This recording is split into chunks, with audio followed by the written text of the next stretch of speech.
Seekor semut melihat setetes madu jatuh ke dahan kayu yang lapuk. Dia mencium aromanya dari jauh. Kemudian dia mulai mendekat. Dia tahu ini harum semerbak. Lalu kemudian dia mulai mencicipi manisnya. Kurang puas, akhirnya lebih mendekat. Akhirnya madu yang kental menarik kakinya satu persatu.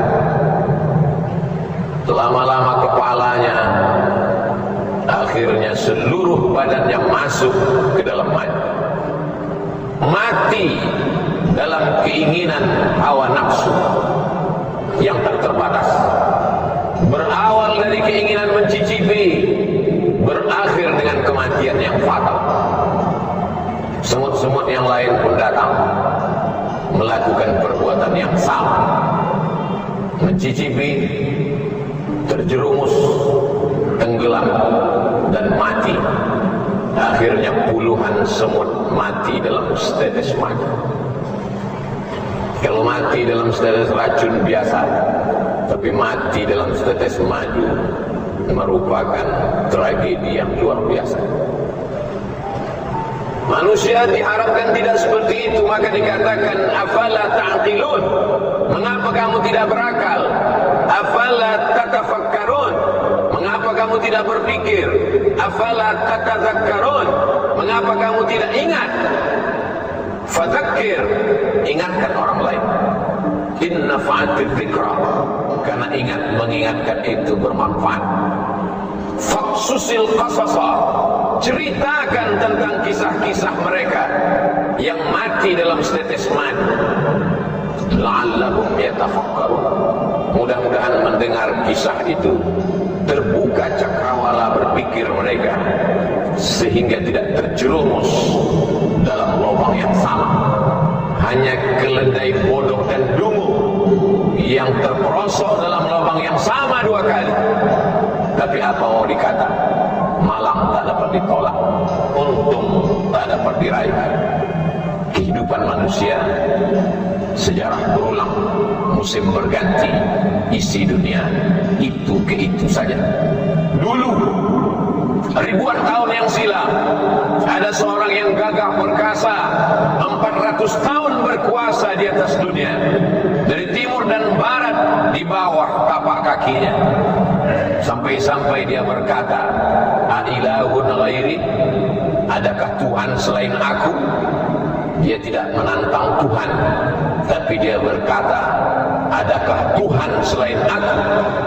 Allah menghinakan dia dengan cara yang paling hina. Tiba-tiba kepalanya sakit luar biasa karena seekor nyamuk masuk ke dalam lubang hidungnya. Dia pukulkan kepalanya ke dinding, ke tiang, sakitnya semakin parah. Akhirnya dia ambil palu godam, dia pukul kepalanya, sakit itu tidak hilang, nyawanya lah yang melayang. Akhirnya dia mati. Namrus namanya, Nebukadnezar kata mereka. Dia tertulis sebagai sejarah manusia yang mati dalam setetes madu kekuasaan. Hari berganti, musim berubah, perbuatan yang sama diikuti lagi dari belahan dunia. Afrika Utara, Mesir, negeri itu bernama, lagi-lagi menantang. Mana Tuhan? Yudzabbihuna abna'ahum, anak laki-laki dia sembelih, wa yastahyuna nisa'ahum, anak perempuan dia biarkan hidup. Apa yang terjadi? Akhirnya dia pun mati juga dalam setetes madu kekuasaan. Fir'aun, dia berkata, hari berganti, musim berubah, manusia tak mengambil pelajaran. Itu juga yang terjadi. Sesungguhnya memang layak dia disebut sebagai manusia. Diambil dari kata nasya, lupa, tak ingat dari mana dia datang. Dia diciptakan mimmaniyyin yumna, dari air yang hina. Setelah itu dia tegak, merangkak, lemah, pandangan matanya sejengkal, kakinya bergetar, merangkak dia jatuh. tegak dia sempoyongan. Tapi begitu dia mulai bertenaga, dia angkuh dan sombong, padahal dia hanyalah setumpuk daging busuk yang akan menjadi santapan cacing tanah. Tapi angkuhnya luar biasa. Subhana man yusabbihu bihi ar-ra'du wa bihamdih. Ketika petir menggelegar, manusia berkata, Maha suci Allah, yang planet-planet pun bertasbih mengagungkannya. Malaikat, wa nahnu nusabbihu bihamdika wa nuqaddisu lak. Untuk apa kau ciptakan manusia ya Allah? Kami akan mengagungkanmu, kami akan memuliakanmu, kami akan mensucikanmu. Allah menjawab, Inni a'lamu ma la ta'lamu. Aku tahu, kamu tak tahu. Biarlah ini menjadi rahasiaku. Makhluk itu pun diciptakan, makhluk yang amat sombong, angkuh dan luar biasa, padahal dia hanya kecil, tak punya apa-apa. Dia tegak berdiri, padahal terdiri dari tulang belulang, daging, lemak, sumsum, kuku, bulu, otak. Jantungnya berdetak karena kudrat dan iradat Allah. Nafasnya berhembus karena pinjaman paru-paru dari Allah. Dia bisa tegak berdiri karena otaknya stabil. Sedikit saja demam panas, dia langsung terbaring kaku. Tapi memang manusia angkuh dan sombong. Akhirnya dia berjalan menantang Allah Subhanahu wa ta'ala. Kalau memang Tuhan itu ada, mana dia? Kenapa dia tidak sanggup untuk membinasakan aku?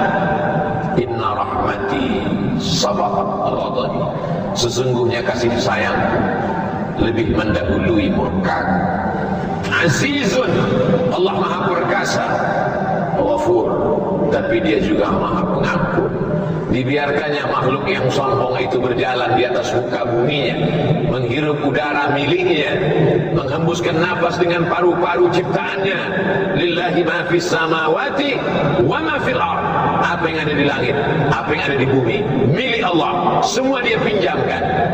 Tapi manusia yang angkuh, yang sombong, yang merasa diri besar, takabur, tak pernah sadar akan itu semua. Sampai akhirnya malaikat maut datang mencabut nyawa, ditarik, disentapkan dalam satu tarikan, seperti tebasan pedang di tempat yang sama beratus kali, seperti kambing yang dikuliti hidup-hidup, seperti mata kail pancing ditarik dari kulit yang basah, dengan wajah yang bermacam ragam, ekspresi kesakitan dan penuh penderitaan. Lalu kemudian rohnya keluar dari jasad. Semua malaikat-malaikat mencium bau busuk. Mereka bertanya, siapa dia? Dia adalah fulan, anak fulan, anak fulan. Ibunya menyesal melahirkannya, ayahnya menyesal menjadi ayahnya, datuk nenek moyangnya disebut namanya. Apa mau dikata? Penyesalan tak lagi bermakna. La tufattahu lahum abwabus sama. Pintu-pintu langit tak dibukakan menerima rohnya. Sampai Allah berkata, tuliskan dia menjadi penghuni sijjin, tempat orang-orang yang durhaka kepada Allah Subhanahu wa ta'ala. Hidupnya singkat, baina sittina wa sab'in, antara 60 tahun 70 tahun, tapi penderitaannya luar biasa. Di alam barzakh 100 tahun, 1000 tahun, sampai malaikat meniupkan sangkakala. Lalu kemudian hari kiamat, barulah kemudian dia bangkit lepas dari azab kubur. An-naru yu'raduna 'alaiha ghuduwan wa 'ashiyya. Azab neraka ditampakkan di depan biji matanya pagi, petang, siang dan malam. Itulah mengapa orang beriman diminta sebelum salam berkata, Allahumma inni a'udzubika min azabi jahannam wa min azabil qabr. Jauhkan aku dari azab neraka jahanam, jauhkan aku dari azab kubur. Penderitaan demi penderitaan terus datang silih berganti. Orang yang tak tahu berkata, kita antarkan dia ke tempat peristirahatan. Padahal azab kubur, azab yang pertama, disusul dengan azab mahsyar, disusul dengan titian siratal mustaqim. Puncaknya adalah neraka jahanam. Ketika dia dimasukkan, lalu kemudian malaikat-malaikat bertanya kepada mereka, alam ya'tikum rusulun? Apakah belum datang Rasul. Sudah datang Rasul, sudah datang wali-wali Allah, sudah datang pewaris para nabi, tapi kami tak pernah mau mendengar. Lau kunna nasma'u, andai kami mau mendengar, au naqilu, andai kami mau berpikir sedetik saja, pasti kami akan selamat. Fasuhqan li ashabis sa'ir. Apa mau dikata? Tulisan sudah ditetapkan. Ketika mereka melihat neraka jahanam menyala, pekikan teriakan azab terdengar di ujung telinga, mereka pun berkata, Rabbana, ya Allah, absarna, biji mata kami sudah melihat azab, wa sami'na, telinga kami sudah mendengar azab, farji'na, kembalikan lagi kami ke dunia, na'mal salihah, kami ingin beramal saleh, inna muqinun, kami yakin, seyakin-yakinnya. Tapi penyesalan, air mata darah menetes dari kelopak mata, tak dapat merubah keadaan. Itulah mengapa Allah Subhanahu wa ta'ala masih mengingatkan laki-laki yang balik berakal dalam keadaan sehat walafiat, telinganya wajib mendengar wasiat takwa dari khatib. Usikum wa nafsi bitaqwallah. Dengarkanlah, takutlah kepada Allah Subhanahu wa ta'ala.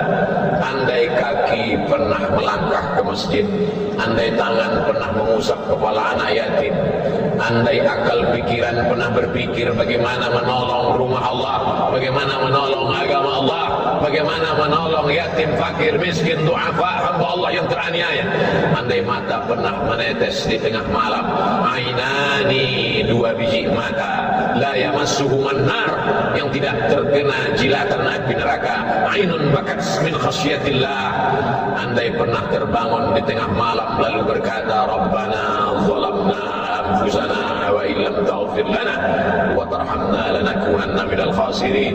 Andai lidah pernah berkata subhanallah wa bihamdihi subhanallahil azim. Andai lidah pernah berkata Allahumma salli ala sayyidina Muhammad wa ala ali sayyidina Muhammad. Andai lidah pernah berkata afdalul dzikri fa'lam annahu la ilaha illallah. Andai lidah pernah dipakai untuk mendengarkan tausiah, khutbah, nasihat, wa tawasau bil haq, wa tawasau bil haq. Andai tenggorokan pernah dipakai untuk menyuarakan amar ma'ruf nahi munkar, andai jabatan yang dititipkan di ujung jari telunjuk pernah dipakai untuk menolong agama Allah, tentulah hari itu dia akan menolong. Andai pernah dipakai untuk mewakafkan kitab Allah, Iqra'ul Quran, bacalah Al-Quran, fa innahu ya'ti yaumal qiyamah, dia akan datang pada hari kiamat, syafi'an li ashabi, memberikan syafaat pertolongan kepada orang-orang yang pernah membacanya, mewakafkannya, memberikan jabatannya, hartanya, kuasanya, suaranya, ilmunya untuk mencerahkan hamba Allah di atas muka bumi Allah, menolong agama Allah. Tapi tak satu pun dari anggota tubuh itu dapat menolong. Maka dikatakan dalam doa Nabi, mat'na bi asma'ina wa absarina wa quwwatina, jadikan pendengaran kami, pandangan mata kami, tenaga yang kau titipkan pada tubuh kami menjadi nikmat. Jangan jadikan dia sebagai azab ya Allah. Sakit bukan azab, karena sakit boleh jadi menghapuskan segala silap salah dan dosa. Susah bukan azab, boleh jadi kesusahan membuat orang taubat, kembali ke pangkal jalan, mengenal Allah Subhanahu wa ta'ala. Azab adalah ketika badan sehat tapi tidak ingat untuk beribadah. Azab adalah ketika harta banyak tapi tak pernah terpikir untuk menolong agama Allah. Azab adalah ketika kekuasaan ada di ujung tangan tapi tak pernah dipakai untuk menegakkan agama Allah. Itulah azab di atas azab, karena dia akan ditanya di soal, la tus'alunna yawma idzin 'anil na'im faman ya'mal mithqala dzarratin khairan yarah. Sebesar ujung tombak, sebesar ujung mata pisau, sebesar ujung rambut, sebesar tapak kaki semut yang hitam di atas batu yang legam di tengah malam akan dituntut di hadapan Allah Subhanahu wa ta'ala. Siapa yang membela saat itu? Yauma yafirrul mar'u min akhihi, saudara kandung pun akan lari, wa ummihi, ibu kandung, wa abihi, ayah kandung, wa wa sahibatihi, istri lari dari suami, suami lari dari istri, wa bani, anak-anak dibesarkan, disekolahkan, dikandung 9 bulan 10 hari, disusukan 2 tahun, kaki jadi kepala, kepala menjadi kaki, untuk membesarkannya, untuk menyekolahkannya. Tapi ketika menghadap Allah, mereka pun tak dapat menolong. Yang hanya bisa menolong adalah ayyukum ahsanu amala, hanya amal-amal saleh yang bisa menolong di hadapan Allah. Yauma, pada hari itu, la yanfa'u malun, harta tak berguna, wala banun, anak tak bermanfaat, illa man atallah, kecuali orang yang datang menghadap Allah biqalbin salim, dengan hati yang bersih, bersih dari hasad, bersih dari dendam kesumat, bersih dari sifat ujub, bersih dari angkuh, bersih dari merasa lebih hebat, lebih tinggi, lebih mulia, lebih berkuasa, lebih berharta. Semuanya dia tundukkan di hadapan Allah. La yadkhulul jannah, tak masuk surga. Man kana fi qalbihi, siapa yang dalam hatinya mithqala habatin min khardalin min kibrin, ada angkuh walaupun sebesar ujung rambut, tetap akan diminta pertanggungjawaban di hadapan Allah Subhanahu wa ta'ala. Jamaah Jumat yang dimuliakan Allah Subhanahu wa ta'ala, hari berganti, musim berubah, waktu yang sudah ditentukan sampai dalam hitungan detik. Idza jaa ajaluhum, kalau ajal sudah sampai, la yastakhiruna sa'atan, tak dapat ditunda walau sesaat, wala yastaqdimun. Mata yang terang benderang mulai melihat ruh keluar, terbuka kelopak biji mata, ternganga mulut, ruh pun dicabut. Akhirnya semua hanya sekedar menjadi mimpi dan kenangan semata. Mimpi menjadi orang kaya, mimpi menjadi penguasa, mimpi menjadi orang yang disanjung dan dimuliakan. Pada akhirnya tetap juga akan menghadap Allah Subhanahu wa ta'ala. Semua akan mengiring, semua akan bersedih, semua akan menangis. Yasba'ul mayyita thalathun, yang mengiringi ke liang lahat ada 3. Maluhu, hartanya, kendaraan yang dia beli dengan tetes peluh keringat dan air mata. Harta benda ikut mengiring sampai ke tempat parkir taman pemakaman umum. Sahabat, kerabat, andai tolan, anak menantu, kawan sejawat ikut mengiring, menangis mereka sejenak. Setelah itu mereka pun akan pulang ke rumah. Yang ingat, kalau pernah anak disekolahkan ke pondok pesantren menghafal Quran, di tengah malam dia terjaga, dia sholat tahajud, dipandangnya gambar wajah ayahnya di tepi dinding, gambar mulai lusuh. Di saat itu dia pun mengangkat tangan dan berkata, Rabbil firli wali walidayya warhamhuma kama rabbayani shaghira. Menetes air mata di ujung kelopak jatuh ke bibirnya. Sayup-sayup dia berkata, Allahumma ja'al qabrahu rawdatan min riyadil jinan, jadikanlah kubur ayahku salah satu dari taman-taman surga, ya Allah. La taj'al qabrahu hufratan min hufarin niran, jangan jadikan kubur ibuku salah satu dari lubang neraka-Mu, ya Allah. Tapi apa mau dikata, dia tak pernah diajar agama, dia tak tahu bagaimana cara mendoakan orang tua, dia tak tahu bersedekah, dia tak tahu sholat malam. Yang dia tahu, kalau sayang adalah hadiah, kalau sayang jalan-jalan, kalau sayang kendaraan, kalau sayang gadget. Kalau tidak ada hadiah, tidak sayang. Sayang kita membinasakan mereka, sayang kita menjerumuskan mereka. Mestinya kita berkata, Rabbi habli minas salihin, silakan hidup dengan cara apapun, isma syi'ta fa innaka mayyit. Tapi ingat, pada akhirnya kau akan mati, kau akan digiring ke liang lahat, kau akan dibalut dengan kain kafan, kau akan ditinggalkan, hidungmu akan menempel dengan dinding liang kubur yang tidak bersemen apalagi berkeramik. Kau akan ditimbun, kuburmu akan diinjak, dipadatkan.